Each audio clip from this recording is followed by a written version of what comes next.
Se o assunto é saúde, você não pode perder tempo. Então vem comigo. Meu nome é Jefferson Medeiros e você está no Jeff Podcast.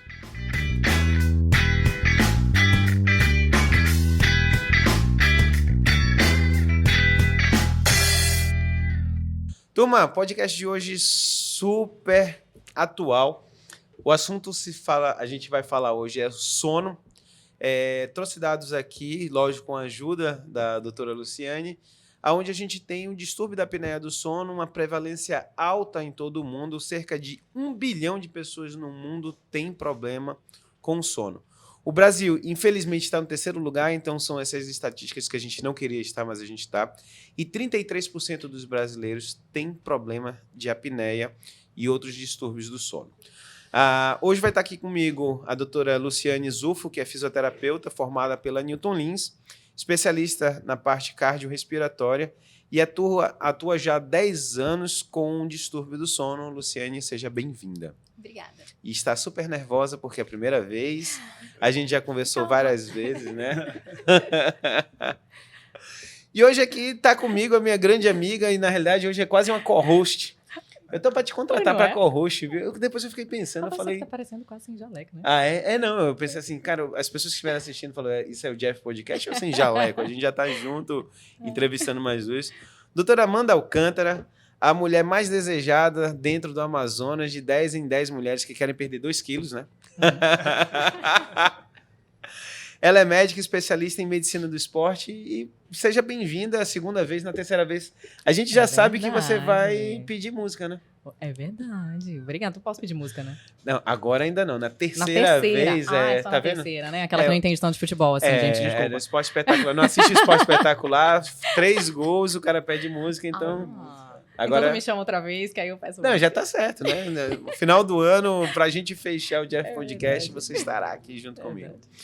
E também o professor Márcio Soares, ele é professor de Fisiologia do Esporte da Universidade de La Salle, coach de triatlon, é meu professor, meu coach de triatlon, que me trouxe para essa vida do triatlon. Seja bem-vindo, professor. Obrigado. Meninos, hoje a gente falando um pouquinho sobre a estratégia do sono, e para quem está nos assistindo agora, eu quis essa visão multidisciplinar da Luciane, que trata realmente as pessoas que têm distúrbio do sono, o professor Márcio, que ele trabalha com performance em fisiologia, onde o sono foi onde eu aprendi mais sobre sono, foi quando eu entrei no triatlon, e a Amanda, que fala sobre os distúrbios do sono e distúrbios alimentares, que as pessoas acham que não, mas estão completamente ligados, né? Exato, completamente relacionados. Luciane, quando a pessoa não consegue dormir direito, que ela está lá já com você fazendo o tratamento, quais são as doenças que geralmente as pessoas descobrem que tem e nem sabia por causa de uma má qualidade de sono, de uma apneia de sono? Então, o paciente, geralmente quando ele começa a pesquisar, né, e vem para procurar tratamento, ele tem um sono não reparador. Então, ele vem em busca de descobrir o que está acontecendo no sono. Então, aí a gente faz uma anamnese para avaliar bem direitinho as comorbidades que tem associadas, o estilo de vida dessa pessoa, e aí ele vai fazer o exame, que é a polissonografia. A polissonografia é o exame padrão ouro para diagnóstico do sono. Nesse exame, a gente vai descobrir qual o distúrbio que esse paciente tem. Né? Uhum. Nós temos, dentre os distúrbios do sono, mais de 40 distúrbios do sono. Né? Então, são inúmeros. Divididos em 2 grandes grupos, os respiratórios e os comportamentais. Né? Então, dentre os respiratórios, o mais prevalente, nós temos a apneia do sono. Uhum. Além dele, nós temos a hipoventilação da obesidade, que é um distúrbio muito prevalente nas pessoas obesas, né? Nós temos um distúrbio overlap, que é a síndrome de sobreposição entre a apneia e o DPOC, que também é muito prevalente no DPOC. Uhum. Né? Então, esses distúrbios do sono, eles desencadeiam várias doenças, né? Várias doenças crônicas. Então, se a gente não trata o distúrbio do sono, ele vai desencadear problemas cardiovasculares, ele vai desencadear problemas hormonais, né, comportamentais, cognitivos. Né? Então, são vários distúrbios. Porque o paciente não dorme. Ele tem um distúrbio do sono, né? Ele para de respirar durante o sono, ou seja, ele não tem uma oxigenação contínua, né? A oxigenação normal que a gente precisa ter. E essa falta de oxigênio durante o sono, ela vai trazer um dano ao organismo. E não é um dano pontual, é um dano sistêmico, né? Em vários sistemas. E que atinge principalmente o coração, né? Parte cardíaca e cérebro, né? Então, a gente precisa tratar esses distúrbios. Tratando o distúrbio do sono, os respiratórios, que em particular é o que eu trato, a gente vai devolver a ele o sono contínuo, o sono reparador. E aí, consequentemente, o oxigênio também vai normalizar. E a gente vai prevenir várias doenças, né? E a pessoa vai ter uma vida diferente. Eu sempre costumo dizer que é uma vida antes e uma vida após o tratamento da apneia do sono. Ô, Amanda, né? e os pacientes que chegam com você já num momento onde eles estão... Geralmente você trabalha bem com essa parte de emagrecimento e esses pacientes chegam no seu consultório. Quais são as repercussões que você observa, que ela falou que traz muitas alterações? O que você observa no seu consultório que reflete o sono e a obesidade ou o sono e a dificuldade do emagrecimento? Na verdade, assim, o que eu observo no consultório são várias vertentes, né, que a gente pode abordar. Se a gente estiver pensando no paciente que está muito acima do peso, e geralmente ele vai apresentar algum distúrbio respiratório no sono, mas independente do tipo, né, se essa insônia é causada ou por uma causa da respiração, ou então por uma causa emocional, independente do que acontece lá, do motivo dessa insônia, o que eu observo é que não dormiu bem é muito difícil o emagrecimento. Porque se não dorme bem, tem um corpo mais inflamado. Se não dorme bem, o que acontece muito com as minhas pacientes, que eu observo, é uma baixa reatividade ao estresse. Então, o que é isso? É uma pessoa que qualquer movimento estressor que chega na vida dela, independente do tamanho desse movimento estressor, ela reage de uma forma que não é tão interessante. E geralmente tende a se cronificar esse estressor. Sim. E ela não consegue reagir a isso simplesmente porque ela está muito mais ansiosa. E já está com sobrepeso, geralmente também está mais ansiosa porque está com sobrepeso, não consegue dormir. Então é um grande ciclo que acontece na vida da pessoa, sem contar das questões hormonais, né, professor Márcio? O Márcio sabe muito bem disso, né, que lida diretamente com os atletas, mas, por exemplo, quando a gente fala de hormônio, é impossível querer. É claro, não vou usar a palavra impossível, mas é difícil querer repor testosterona, querer dosar GH e querer que tudo se equilibre numa pessoa que não dorme. Por exemplo, dorme 5 horas por dia, que tem um sono que acorda várias vezes à noite, ou que vai dormir depois das 11. A gente sabe hoje que não acontece isso, né? Tem que dormir para ter testosterona.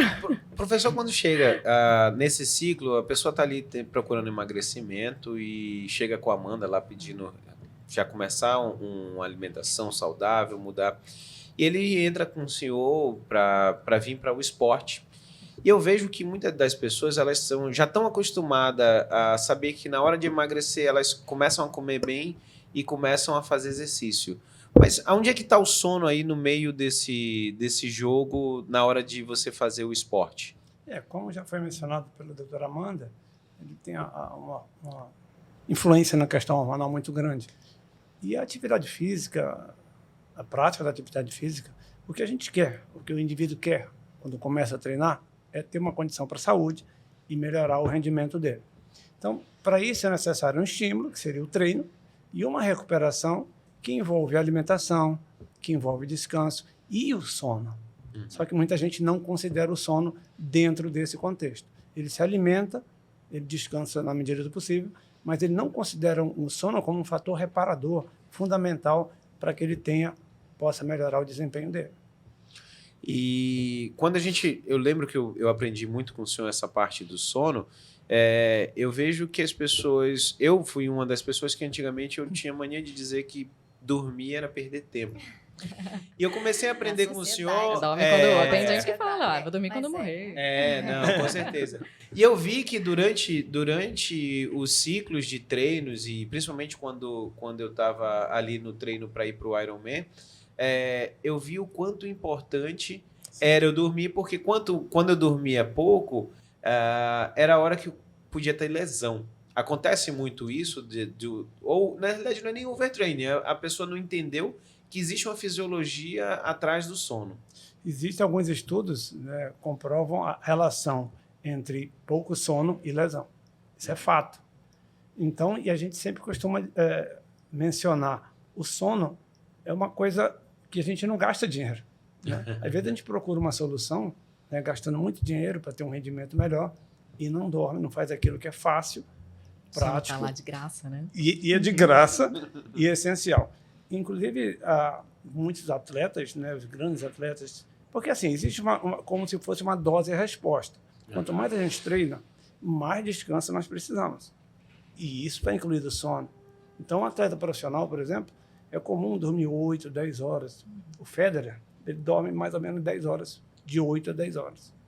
Então, isso é fundamental. Né? O que você mencionou ainda agora é fundamental. Você treina e tem que dormir. O rendimento é melhor, o desempenho é melhor. Interessante, olha, a média de sono das minhas pacientes, esse é um quesito que está sempre lá. Eu pergunto a hora que acorda, a hora que dorme, quanto tempo, eu faço esse cálculo e quantas vezes acorda. A média, 5 horas. Muito pouco. A gente tem um estudo muito recente relacionado a doenças cardiovasculares. Então, o mínimo que nós precisamos dormir são 6 horas para prevenir doenças cardiovasculares e outras também, inclusive câncer, tem outras doenças associadas que são desenvolvidas, porque a pessoa não dorme o mínimo, que são 6 horas. Né? Então, assim, não existe um tempo determinado. 8 horas é o tempo que você tem que dormir. Não é assim. Cada organismo é um organismo, né? Então, assim, mas no mínimo que nós precisamos dormir são 6 horas. A Academia Americana de Sono, ela preconiza 4 horas. A Academia Brasileira preconiza 5. Mas esse estudo, muito recente, inclusive, ele veio nos mostrando que se nós não dormirmos 6 horas, no mínimo, nós vamos prestar contas ali aumentar o risco de doenças cardiovasculares, a parte metabólica mesmo, ganho de peso, obesidade. Agora imagina alguém que já está com risco elevado por causa de síndrome metabólica, aí e ainda não dorme bem, exatamente, aumenta ainda mais o risco. E a relação entre as comorbidades, doenças cardiovasculares e a apneia é muito ligada, né? Então, obesidade, apneia, elas andam ligadas.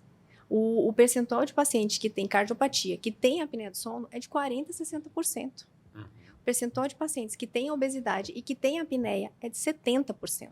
Então, é muito alto. Então, o paciente obeso, ele está ali, né, tentando o tratamento, tentando emagrecer. Mas se ele não dormir bem, se ele não tratar o distúrbio que está acontecendo durante o sono, ele não vai atingir o objetivo dele. Ele não vai conseguir emagrecer, ele vai aumentar o nível de cortisol durante o sono, que é o hormônio do estresse, da ansiedade, né? Vai descontrolar os hormônios da saciedade, né, do metabolismo, que é a grelina, a leptina. E aí ele vai todo descontrolado. Então ele precisa tratar o distúrbio da obesidade junto com o distúrbio do sono. Né? Então ele tem que dormir bem. Isso é interessante, assim, olha, pensando só no ciclo circadiano, Sim. que a gente sabe que o interessante seria que a partir das 18 horas a gente começasse a relaxar o corpo, né? A desacelerar. E não falo nem tanto em quantidade de horas mesmo de sono, porque isso não tem mesmo, né, uma matemática certa. Mas assim, fala assim, pro ciclo circadiano de 7 horas e meia aproximadamente. Né? E como que ele é capaz de bagunçar mesmo tudo isso, né? Eu costumo solicitar a curva de cortisol para as pacientes, cortisol salivar. E como que eu vejo a inversão da curva? Assim, com um pico elevadíssimo à noite, uma coisa que não era para estar acontecendo. Então, a paciente está lá com o nível estressor lá em cima, no final do dia, que era justamente para estar baixando. E aí, eu acredito que o que acontece com grande parte das pacientes que querem emagrecer, elas têm as duas coisas. Elas têm tanto essa questão estressora, da ansiedade, e a questão do distúrbio ventilatório também que acontece. Porque, assim, existe a luz natural. Então, se a gente acompanhar a natureza, digamos assim, a partir de 19 horas, nós estaremos dormindo. E acordaremos cedo, 5 horas. Sim. Então, a luz veio a energia, então você começa a adentrar a noite, a ministrar aula à noite, nós, por exemplo, e você vai 10, 11 horas, aí chega em casa, ainda vê uma televisão, e isso é que te tira, né, o tempo para dormir. E é uma coisa que você pode perfeitamente evitar. Eu ouvi outro dia que o termo, uma coisa simples, né, parece besta, mas o termo meia-noite porque é metade da noite, e na realidade às vezes a gente tá meia-noite, a gente tá ainda acordadão, já tá na metade, era pra estar dormindo há muito tempo. Você já passou da hora, você já tinha que ter dormido. Professor, uma vez o senhor falando sobre o seu treino, um atleta de alta performance do UFC, e o senhor me falou uma coisa que eu achei interessante, que quando ele acordava de manhã, que ele não tinha dormido bem, uma das coisas que o senhor fazia era mandar ele voltar para dormir, cancelava o treinamento dele e só ia posteriormente treinar. Quais hormônios ali, e aí eu já vou falar especificamente perguntando de um, além da testosterona, que vai ser modificado completamente e vai trazer esse desgaste para o corpo a longo prazo? O cortisol, né, o hormônio do estresse, e a pouca produção de testosterona. Então, toda vez que de manhã, antes do treino, nós fazemos uma medição e lá é informado a condição dele aeróbia, na questão da potência, da força e da coordenação neuromotora. Então, quando a gente verificava que estava muito baixo, o treino que seria proposto naquela manhã, pelo menos a intensidade, ou o treino como um todo, era reduzido ou cancelado, em função da noite um pouco sono. Lu, uma coisa que a gente conversou, Luciane, foi sobre, que é exatamente da minha área. Eu vejo muitas crianças que são, e meu filho teve esse problema, ele tinha a amígdala aumentada, ele era um respirador bucal, então o que acontecia com ele? Ele roncava de noite, dormia mal, de manhã cedo ele chegava no colégio, se achava que ele tinha algum distúrbio porque ele tinha um déficit de atenção ali, e na realidade era só porque ele não conseguia dormir, a qualidade de sono dele era muito... Isso é muito comum de acontecer e tá lá dentro do teu consultório? Muito comum. E assim, como eu trato mais adultos, né, e o diagnóstico dos distúrbios do sono em criança em Manaus é muito pouco ainda, né, a nossa realidade. Então, assim, eu trato muito adulto. Então, os pais relatam, olha, meu filho ele ronca como eu, assim, não como eu, mas ele ronca a noite toda.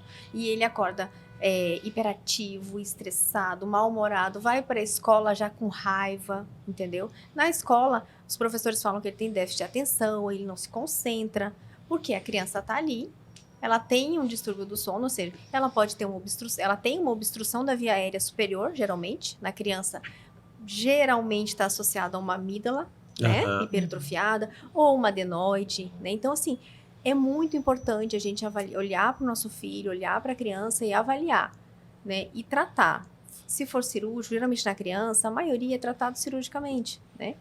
E aí, fazer a cirurgia para quê? Para liberar a via aérea, para que essa criança volte a respirar corretamente durante o sono.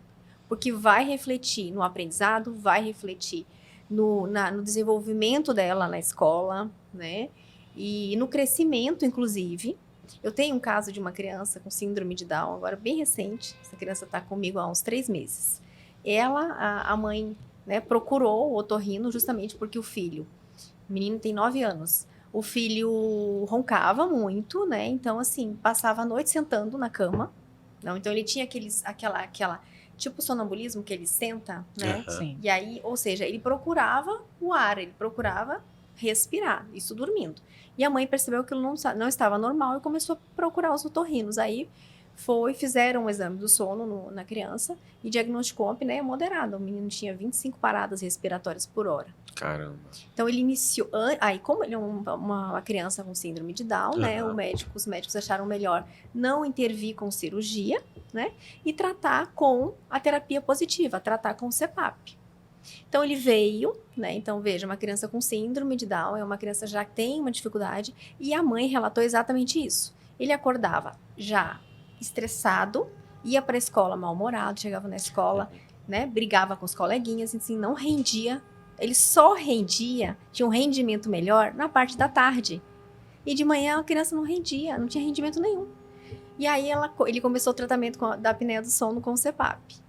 E ele tá assim, um reloginho, ele dorme a noite inteira, acabou o ronco, ele dorme respirando, ele dorme tranquilo, ela me manda os vídeos, né, pra eu ver. Então, assim, a apneia dele zerou, ele tá usando CPAP agora, e vai pra escola feliz da vida, não tem mais aqueles surtos de irritabilidade, sabe? Tá rendendo, melhorou a concentração do menino.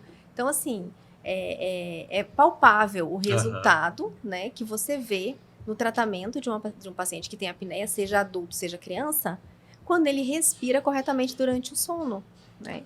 Ô, Amanda, Muito legal isso. a gente está falando muito sobre os distúrbios, mas existe muitos pacientes que vão te procurar, estão com obesidade, precisam melhorar o sono, mas que também existe hoje em dia, realmente, o que o professor falou, essa história de a gente ter luz, essa história de estar no celular, televisão. Então, assim, o que você conversa? Vamos falar um pouquinho sobre, até já começar a falar um pouquinho sobre tratamento. A sua irmã é professora de yoga. E hoje em dia eu tô nesse ramo. Agora sou amiguinho, best friend da sua irmã já.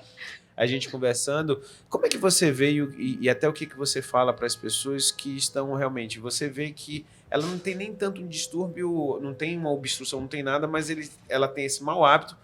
E aí eu queria que você falasse um pouquinho já da melatonina também. Perfeito. Na verdade, assim, olha, tirando a parte da apneia, o que eu observo? A insônia pode ser muito comportamental. Se a gente estiver pensando nisso, né, a gente tem que encarar que a insônia nunca acontece de uma hora para outra. Digamos, você não tem apneia e aí do nada você começou a dormir mal e tem insônia. Não é assim, né? Geralmente existe toda uma escalada para o desenvolvimento da insônia, né? E começa com um comportamento errado ou com um sentimento diferente. Comportamento errado do tipo, eu vou ficar até mais tarde acordado porque eu quero assistir uma série, eu quero ficar na TV, eu vou sair com os amigos, e aí isso bagunça o ciclo circadiano. E quando bagunça o ciclo circadiano, é realmente difícil você colocar o teu reloginho biológico para funcionar de uma forma direita. E aí essa parte comportamental. Mas tem a parte também emocional. Que quando a gente está falando de ansiedade, e quando fala de ansiedade, sempre isso está muito associado com quem está obeso, com quem está com sobrepeso. A grande parcela tanto mulheres quanto homens estão ansiosos, né? E se tem ansiedade, o que acontece? Aconteceu um probleminha lá no meu trabalho, eu vou ficar pensando sobre aquilo. E a pessoa não desliga. Ela não consegue, de forma alguma, encarar que aquilo ali, ela não encara, digamos que ela faz o problema crescer, ela perpetua o problema, não encara e não cura o problema. E isso gera questões, né, de ansiedade e tudo mais, e esse é o padrão, é o perfil. E aí o que eu vejo que chega lá no consultório, né? Vejo que quando tá dormindo mal, assim, parece que a pessoa meio que assume que tem insônia. Assume que aquilo ali já é uma coisa dela. Então, como é que você dorme? Ah, doutora, eu durmo mal, sempre foi assim. Uhum. E aí eu começo a investigar. E aí eu vejo que já tem várias tentativas de melhorar essa questão, mas essa tentativa é sempre com medicação. Uhum. Nunca tentando entender a causa da insônia, que aí a gente abre um leque para um monte de causa, né? Sim. E outra é sempre tentando colocar um remédio para tentar dormir, porque realmente é um pouco desesperador você tentar dormir, passar a noite em claro e não conseguir. Né? E aí entra a questão da melatonina, né? Que é maravilhosa. A melatonina é algo que nós produzimos, né? Inclusive, né, professor, quando a gente começa a escurecer, a gente está começando a produzir melatonina. E é esse que é o grande problema, porque está escurecendo, era pra gente estar produzindo melatonina e a gente está lindo, maravilhoso na luz, né? Aí não produz. Só que tomar somente melatonina, muita melatonina, também não vai funcionar. Não é essa a questão, né? Tem outras coisas que estão associadas a isso. Por exemplo, neurotransmissores associados. Tipo, tem gente que é tão ansioso, tão estressado, que meio que vira o ciclo dos neurotransmissores. Tipo GABA e glutamato. Então não adianta tu dar só melatonina, a pessoa toma lá uma super dose de melatonina, quando chega no outro dia tá, digamos que até mais sonolento, né? Então meu recado é assim, é sempre tentar entender a causa. Causa da insônia, ver se é comportamental, se é uma questão de distúrbio mesmo da respiração, ver se é algo emocional, e aí a partir daí traçar uma estratégia, porque cada causa vai ter um tratamento diferente, né? Professor, quando a gente vai falar sobre exercício físico e ansiedade, porque a gente já começou puxando um pouquinho o que a Amanda falou, existem exercícios físicos que o senhor entende que sejam melhor para essas pessoas que são ansiosas, que consigam enquadrar um pouquinho e trazer ela um pouquinho, de repente, melhorar a qualidade de vida, do sono? Existe alguma coisa nesse sentido? Sim, a ansiedade é multifatorial, né? Todo exercício vai fazer bem no combate à ansiedade, mas exercícios considerados chamados cardiorrespiratórios parecem ser mais efetivos. Mas o treinamento resistido também, como ele é multifatorial, a partir do momento que você tem uma autoestima elevada, você já começa a ver uma diferença na tua vida, né? E a atividade tem relação com a produção de neurotransmissores, com a diminuição da ansiedade, consequentemente, melhor qualidade de sono. Nós temos um problema, né, Jefferson, do triatlo. Aham. Acho que você deve ter passado por isso. Você tinha um padrão, a hora de dormir. Quando a gente começa a treinar, os nossos hábitos mudam. Então, aqueles nossos amigos que antes ficavam até 11 horas, 12 horas, aí depois, esse cara já vai dormir cedo, o cara vai... Né? Não, é assim, Não, 10 horas da noite, você tá em qualquer festa 10 horas da noite, você já tá bocejando. Tá na hora de dormir. 10 horas. Não, porque já passou. Já passou. 9h30 já tava Tem que ser deitado. 9, E aí? é. 10 horas. Come coisinha linda. 9h30 a gente já tá deitado. Mas uma vez eu ouvi, professor, e eu achei interessante, eu ouvi uma psiquiatra até falando sobre ela prescreve para pacientes que estão com ansiedade, que ela nota ali, uma ajuda grande, eu acho que, e entra muito nessa cardiorrespiratório, a natação. Ela fala, primeiro porque, aí vai, qual é a soma? O paciente está obeso, então assim, se ele for correr, ele vai se machucar. Sim. Então já tira ali o atrito e o problema ali articular. E falando exatamente que no caso da natação, você tinha a parte cardiorrespiratória, melhorava a qualidade de sono, melhorava todos os fatores hormonais e os pacientes eles conseguiam mais fácil entrar nisso aqui, na perda de peso, aderiam muito mais fácil ao exercício, porque eles começavam a ver que, putz, eu nadei e eu vou... a bem. melatonina, Vou nova dormir bem. melatonina, Eu nadei, emagreci, tô dormindo melhor. É. É uma Já. cadeia, né? É um conjunto, né? Então, assim, a maioria dos pacientes que começam o tratamento do sono, a gente trabalha muito a higiene do sono Ai, perfeito. e a atividade física. Porque a maioria chega e fala assim, a maioria dos pacientes, a maioria chega e fala assim, eu não consigo fazer atividade física. Eu faço essa pergunta, você faz atividade física? Não. Porque, claro, ele não consegue, ele não dorme. Exausto, Ele tem né? uma fragmentação do sono absurda, ele acorda 40, 50 vezes por hora. Como é que ele vai ter, né, energia, né, e disposição para fazer até energia celular, muscular, para fazer atividade física no outro dia? Então, eles não conseguem. Quando eles iniciam o tratamento do sono, eu sempre preconizo e falo que eles têm que iniciar a atividade física. E aí o paciente consegue, ele consegue dormir à noite e acordar e fazer atividade física. Então, assim, é muito interessante, é muito legal você ouvir de um paciente que fala assim, eu nunca fui para academia 6 horas da manhã e agora eu acordo feliz, disposto e vou para academia antes do meu trabalho.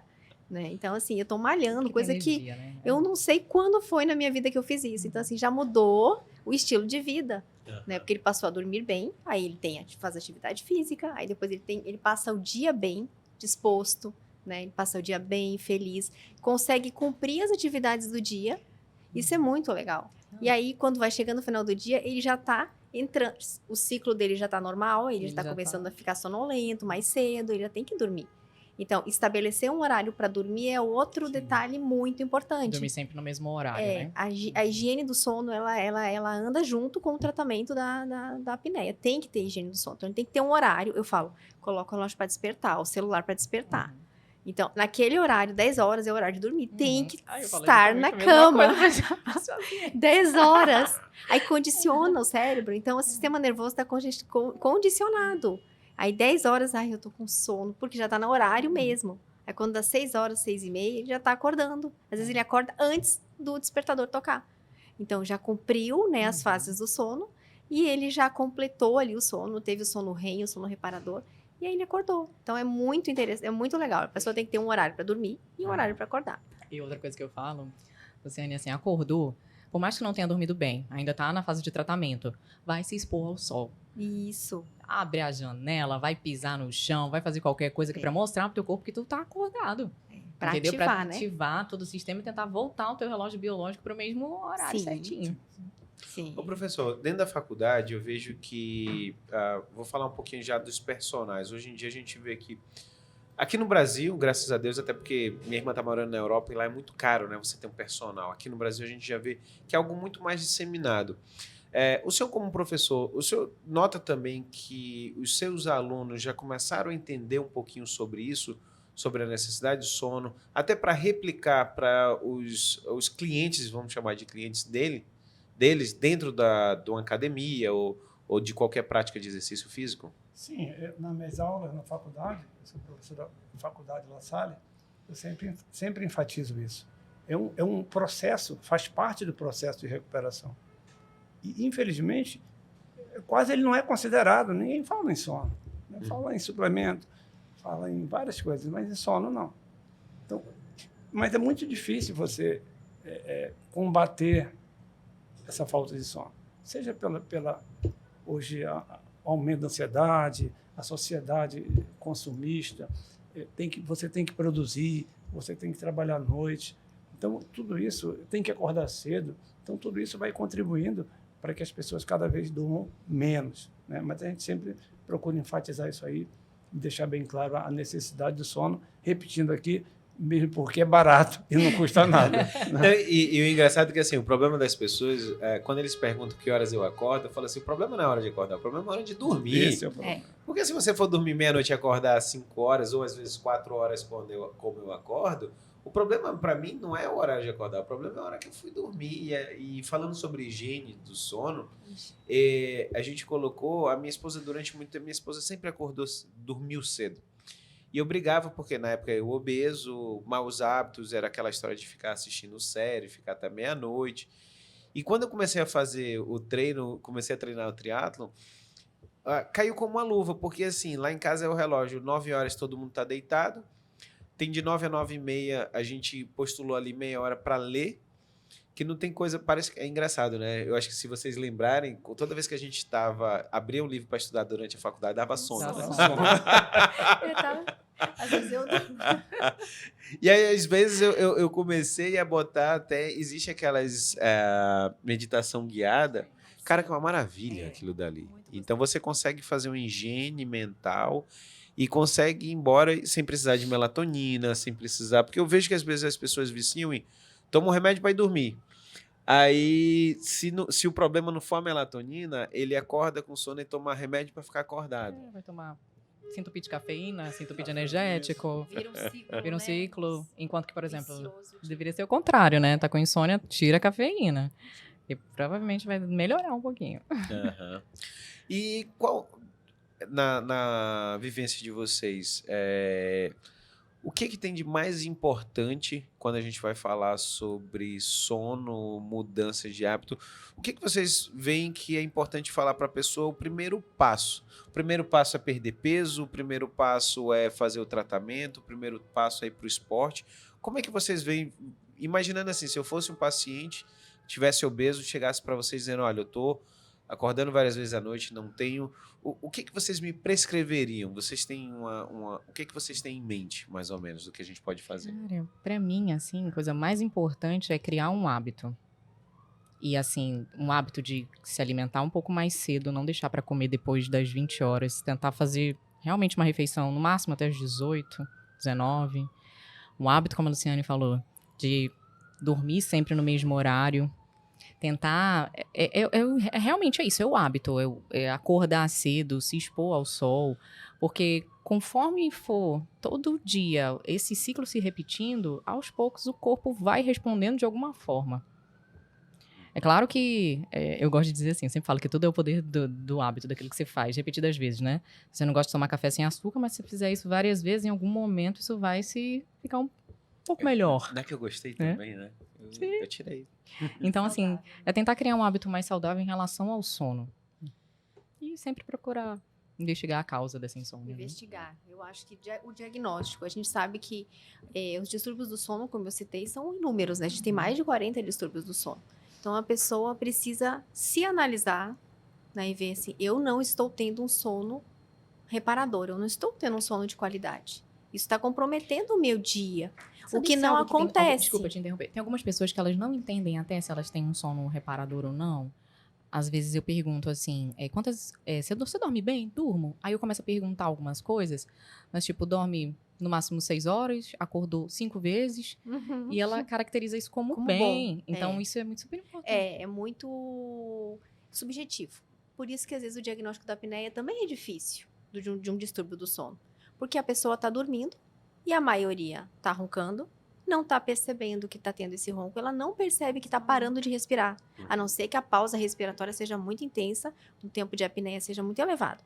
Mas a maioria não percebe, principalmente quando ele é solteiro, quando ele dorme sozinho, né? Então, se não for assim, um companheiro ou alguém, um amigo, alguém que viu ele dormindo e tendo um comportamento estranho durante o sono, tendo um ronco anormal, roncar não é normal. Roncando. Sim. A pessoa fala, não, eu ronco, mas é normal. Quando você baixinho. falou... É normal? Eu falo, é normal? Deixa eu aproveitar para uma coisa que você estava falando do ronco. Uma vez, o meu filho dorme, de vez em quando dorme na casa do avô dele, geralmente todo sábado ele dormia lá. E aí, uma vez, ele chegou em casa dizendo que ele e a minha mãe, ele e a avó, estavam rindo porque, olha, o vovô dormiu e estava roncando e a gente rindo do vovô pelo ronco dele. E aí chegou numa festa de família, todo mundo lá, e eu falei assim, meu filho, como é que o vovô ronca? Aí ele vira e fala assim, igual o senhor, papai. Meu Deus. Não acredito. Eu falei, cara, eu queria ser o gaiato da história e me dei mal. Mas, professor, eu quero lhe fazer uma pergunta, porque, assim, muitas das vezes, quando as pessoas entram no triatlon e eles, às vezes, ligam para mim, poxa, o que é que eu faço, o que é que eu deixo de fazer? Eu tô com medo disso, medo daquilo, eu tenho que mudar isso, tenho que mudar aquilo. E a minha frase é o seguinte, ouve o professor, porque toda vez que faz alguma coisa que o senhor falou que não é para fazer, é a hora que o cara se arrebenta, se quebra todo dia. Não, dá errado. Tá? É que nem praga. Sabe quando a mãe fala assim, não saia, meu filho? Aí você sai e vai É fazer mesmo, alguma professor. Quer dizer que se o senhor falou, não pode fazer. É só passar um tempo, né? Não. Se não foi agora, dá mais um mês, tá se quebrando. O que o senhor geralmente fala para essas pessoas que já lhe procuram, que já estão obesos, que já têm problema de distúrbio de sono? O que o senhor... A gente está falando prescrição pelo termo médico, mas o que o senhor sempre conversa com essas pessoas? Eu acho muito importante a consciência das coisas. No momento que, continuando a nossa conversa sobre, né, os fatores importantes, no momento que a gente entende que nós temos um organismo, que algumas coisas são danosas ao nosso organismo, por que eu tenho que me submeter frequentemente a esse tipo de dano? Eu gosto de refrigerante, eu tomo. Mas por que eu tenho que tomar todo dia se eu sei que vai criar um processo inflamatório, que vai fazer a minha qualidade de sono piorar, eu vou engordar? Eu não sou obrigado a fazer isso. A gente tem uma influência muito grande da mídia, né? Toma isso. E a gente está constantemente... Eu vi um negócio interessante, Jefferson, um corredor... Tem um filme de um corredor queniano, e colocaram ele como personagem. E ele foi correr a maratona de Nova York. Ele saiu do Quênia e foi para Nova York. Quando chegou em Nova York, esqueci o nome do filme, ele parou e disse assim, engraçado, na minha terra, para eu conseguir alimento, eu levo 20 minutos para chegar no alimento. E aqui tem um negócio aqui livre, toda hora. Então a gente é bombardeado por ofertas que a gente pode recusar. Que essa que é a grande causa da obesidade, Essa na verdade, é a livre demanda de alimento que antes não Sim. existia, né? Mas a partir do momento que a gente se conscientiza que aquilo pode fazer mal para o nosso organismo, por que eu vou trocar 10 horas, eu vou treinar de manhã, vai passar um vídeo, um filme, eu posso ver amanhã, por que eu tenho que ficar 1h30 privando de sono para ver um filme que eu posso ver amanhã? Então, isso é uma coisa que eu acho muito importante, a consciência, que é difícil, né? Escolha, né? É difícil, né? Você fazer essa escolha. Mas voltando à questão do treinamento, a gente tem que ter uma abrangência muito grande, né? Inclusive, a gente que é meio que psicólogo, né? Sim, a gente tem que entender o indivíduo. Ele chega lá para treinar, primeiro ele começa a questionar se aquela equipe é para ele, se ele vai ter rendimento para acompanhar o pessoal, né? Assim começa aí. Sim. Então, e aí você começa a conversar, né? Colher essas informações e dar um feedback para ele, mostrando que se ele fizer as coisas certas, fizer exame, né? Ir no nutricionista, ter um fisioterapeuta, ter um médico que acompanhe e devagar e sempre, né? Não querer algumas coisas mágicas muito rápido, ele atinge níveis elevados que ele antes pensou que nunca atingiria, né? Nós temos uma amiga nossa, começou em janeiro, não foi, Jorge? Foi, em janeiro. A moça não dava uma volta no Passeio do Mindu correndo. E há 15 dias ela terminou uma prova de meio Ironman, 70.3. Ela nadou 1.800 metros, pedalou 90 quilômetros e correu 21 quilômetros. Começou em janeiro, ela não nadava, ela não pedalava. E nesse processo ela não se machucou. Então o que é isso? É um processo lento, gradual, acompanhado por profissionais capacitados que vão dar esse suporte. E a pessoa nesse processo todo, como ela vai ganhando confiança, a autoestima aumenta, né? Ela vai melhorando, ela já não tem mais ansiedade, ela fica consciente que ela tem que melhorar a alimentação dela, que ela precisa dormir para treinar no outro dia. Então, todo esse contexto, né? E mais as brincadeiras lá na Não, é que vai para frente lá. Não, e foi interessante porque eu lembro uma vez que me marcou. Todo domingo a gente nada no Rio Negro. E domingo o que acontece? A gente tem o rigor lá em casa do horário, 9 horas todo mundo deitado, lê até 9h30, depois apaga tudo e vai dormir, não tem jeito. E quando chega no sábado é o dia onde você tem aquela liberdade. Os meninos vão dormir mais tarde, vão dormir meia-noite, às vezes meia-noite e meia, 1h, se tiver algum aniversário. E teve um dia que a gente foi nadar, eu entro no rio, comecei a nadar, saí na frente, a turma, normalmente a gente ou corre ou nada, as pessoas que correm ou nadam na mesma velocidade vão estar um do lado do outro. E eu emparelhei com meus parceiros de velocidade e simplesmente eu fui na frente, voltei na frente. E aí o pessoal olhou para mim, até o Gavião Albertino falou assim, doutor, o que aconteceu? Hoje o senhor chegou numa força aí, nadou, não consegui nem chegar perto, o senhor voltou. E aí eu falei assim, Albertino, olha que interessante. Todo sábado eu durmo tarde e acordo cedo, a gente dorme meia-noite, 1h da manhã, acordo 5 horas. Então você tem ali 4 a 5 horas no máximo de sono. E nesse dia eu tinha ido para alguma festa na hora do almoço, aquelas de piscina, onde a gente passou o dia todo na piscina. Quando deu 7 horas da noite a gente estava dormindo. E o que aconteceu? Durante, eu acho que 3 anos de treinamento todo domingo, foi o domingo o sábado para o domingo que eu dormi. Então eu cheguei simplesmente disposto, não estava com aquele sonambulismo que você fica ali meio... até a gente entrar no rio, e as pessoas não entendem, a gente que treina muito cedo, às vezes você vai correr e eu digo assim, você acorda só no 2º quilômetro, você começa a correr meio que automático. No 2º quilômetro você fala, pô, eu tô aqui. Dá bom dia. Dá nota, legal, então começa a dar bom dia para as pessoas. Mas é exatamente isso. As pessoas, quando se conhecem, e eu acho que isso se conhecer, é saber que se você for dormir depois de 11 horas, quando dá 5 horas da tarde, vai dar fome, uma fome que abre um buraco. Desgraçada, né? É. Isso tá tudo associado com sono e com aqueles neurotransmissores lá que eu falei. Então, se dorme mal, não tem regulação do GABA, isso não produz GABA nesse horário e vai ter muita fome. Geralmente, na verdade, muito desejo, né? Vai ter desejo alimentar. E aqui em Manaus, justamente, é o horário que as pessoas tomam aquele cafezinho. Famosa merenda. Pão, tucumã, tapioca. Café com pão. Uma merendice das 5 horas da tarde. E aí é nesse horário que o desejo está maior. Eu acho importante passar confiança, né, ao indivíduo, ao paciente. Ele chega com a gente, ele não acredita, na verdade. Ele te procura, mas no fundo, ele não acredita. Ele não acredita nem nele, nem não acredita em um monte de coisa. E você, olha, quando a Lorena, a primeira vez que essa moça que fez a prova, ela correu comigo no Mindu. Aí eu liguei para o Euler Filho. O Euler Filho me ligou na hora. E eu estava com o telefone, que eu estava marcando o pace dela e tal. Aí ele disse, alô, Euler, tal. Tá onde? Eu estou correndo aqui com uma moça que vai fazer triatlo. Ela, não, nunca vou fazer isso. Não, eu vou resumir. Porque ela me chamou para correr. Eu vou resumir. Ela foi pro Ironman 70.3 em Fortaleza e ela ficou em 3º lugar. Ela subiu no pódio. Ganhou o troféu.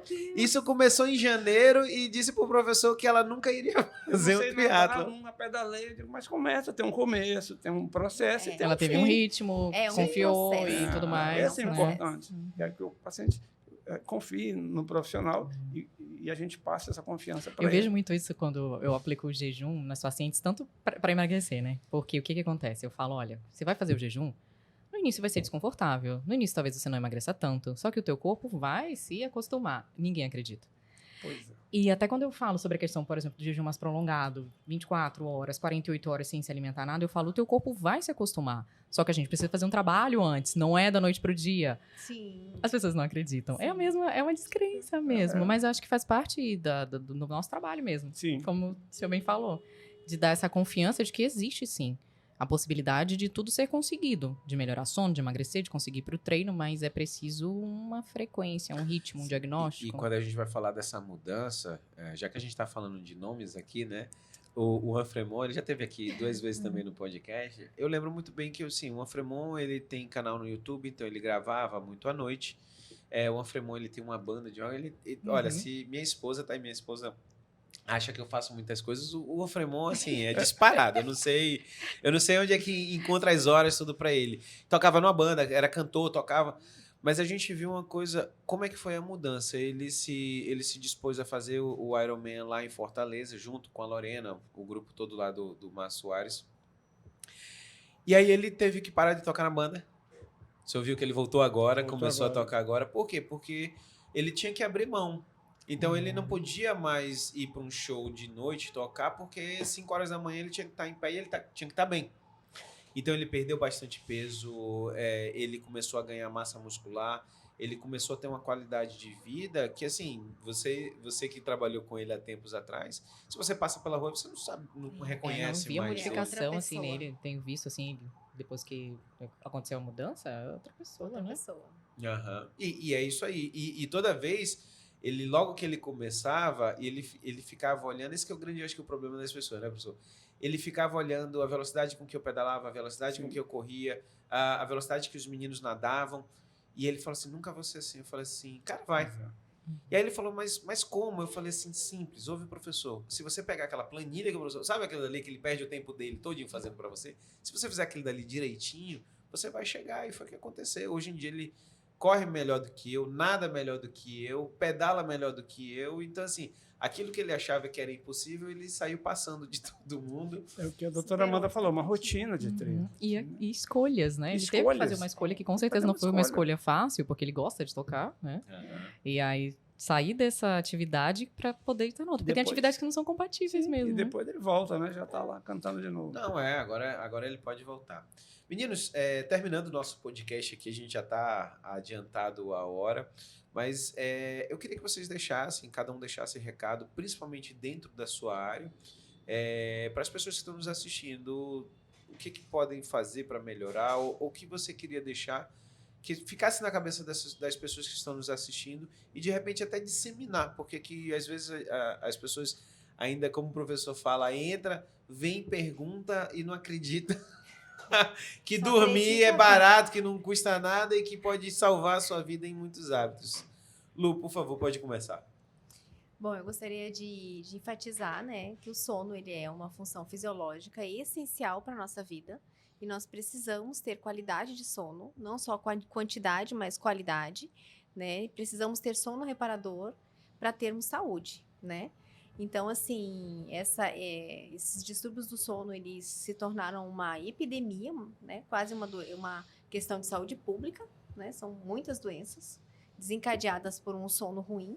Então, que as pessoas comecem a olhar mais para o seu sono. Olhar mais para o seu sono, observar se realmente está tendo um sono reparador, está acordando disposta, né? Está tendo um dia produtivo, né? Então, assim, se observem mais durante o sono, né? Avaliem o seu sono. Se perceberem que tem algo errado, busquem ajuda. O diagnóstico é muito importante. São distúrbios subdiagnosticados, né? Os distúrbios do sono são subdiagnosticados. Então, a gente precisa diagnosticar para poder tratar e melhorar a saúde desses milhões de brasileiros, que nós temos quase 50 milhões de brasileiros com a apneia do sono. Então, são muitas pessoas sofrendo, desencadeando distúrbios, aí doenças bem piores, né, que são crônicas, hipertensão, diabetes, né, infarto, né, o próprio AVC, muitos pacientes, né, evoluem para um AVC durante o sono. Então, que as pessoas realmente venham olhar para o seu sono e busquem ajuda, né? Tem muitos médicos do sono, muitos médicos cardiologistas que podem solicitar o seu exame do sono para fazer o seu diagnóstico. Professor, por favor. Eu queria, assim, todas as pessoas, né, observarem a importância da atividade física, que façam atividade física, façam exercício físico, escolha uma atividade que agrade a pessoa, não tem uma melhor do que outra, né? E que ela entenda também a importância da nutrição e a importância do sono, né? O sono, como está sendo explicado aqui, é muito importante e muito negligenciado. Então, é preciso combater essa nossa ansiedade, esse nosso estilo de vida, a sociedade atual na questão do tempo para a gente mesmo. Se a gente não cuidar de nós, né, um autocuidado, quem vai cuidar, gente? E a escolha é nossa. É preciso ter consciência disso. É difícil, né? A tentação é difícil, sempre vai ser. Mas eu acho que a gente tem como ter essa consciência e fazer aquilo que é melhor para a gente, para ter mais saúde e qualidade de vida, não só para a gente, porque esses hábitos todos se estendem à nossa família, aos nossos próximos. Então, é uma influência que a gente tem sobre eles também. Mandinha, por favor. Bom, na verdade, falando de emagrecimento, né, que é o tema que geralmente abordo e gosto de tratar e atuo lá no consultório, gostaria que as pessoas entendessem que emagrecimento não é só parar de comer, que para emagrecer não precisa só isso. Você tem que olhar para um corpo inteiro, que é cheio de sentimentos, pensamentos, hormônios, e aí, a partir disso, tentar entender onde é que está errado e tentar ajustar tudo. E que o sono é muito importante para isso. Porque quem dorme mal dificilmente vai ter um processo de emagrecimento tranquilo. E principalmente, né, eu acho que é um recado importante, é dizer que não tente se medicalizar somente quando começou a dormir mal. Uhum. Tente investigar a causa disso. Da mesma forma que não tente se medicalizar para emagrecer, tente entender a causa. Sempre buscando a causa para tratar aquilo ali. Eu gosto de dizer que eu sou a pessoa que não vai só lá no remédio, tem que ir lá na base, na raiz, entender e tratar a raiz dos problemas. Porque assim a gente consegue realmente passar por aquilo tudo. E eu gosto muito do que o professor falou em relação às escolhas. Às vezes a gente tem que fazer algumas escolhas que não são tão agradáveis no início. Porque toda mudança ela é um pouco complicada. Você sair de um padrão alimentar só de consumo de açúcar, você sair de um sono irregular é difícil. Mas que quando vira a chave e tu tem as recompensas daquilo, é muito prazeroso. Então, para ter um pouquinho de paciência, porque quando a mudança vem, a mudança é muito boa. Meninos, muito obrigado. Obrigado pelo esse podcast. Eu queria chamar a atenção às pessoas que estão nos assistindo para se inscrever no canal. Se você tem algum distúrbio de sono e você gostou disso aqui, repasse para os amigos ou repasse para aquele... A gente falou. Tem um grande amigo chamado Dr. Tomás Garcia. A gente fez faculdade junto, residência junto, todos os congressos a gente tem na mesma especialidade. Eu lembro muito bem que eu e ele, a gente sempre roncou muito. E a minha brincadeira era o seguinte, uma vez a irmã dele falou, a gente foi dormir no apartamento da irmã dele, no Rio de Janeiro, e no outro dia de manhã ela falou, meninos, eu não consegui dormir, porque vocês dois roncam muito. Só que tinha um que parava de respirar, que eu ficava, meu Deus do céu, será que ele vai morrer? E aí eu brincava com eles, eu dizia o seguinte, pô, eu falei, olha, eu tinha 120 quilos. Aí eu falei assim, olha só, se eu emagrecer, eu paro de roncar. Agora, você que é magrinho... Ele é magrinho, esportista, joga tênis. E exatamente, ele ainda não se cuidou. Então, Tomás, fica aí pra você também. Por favor, vai lá com a Luciene. A gente conversa. A ideia não é exclusiva de mim. Magrinho, bem magrinho. Também pode ter a apneia, né? Então, um abraço pra vocês. Até o próximo Jeff Podcast.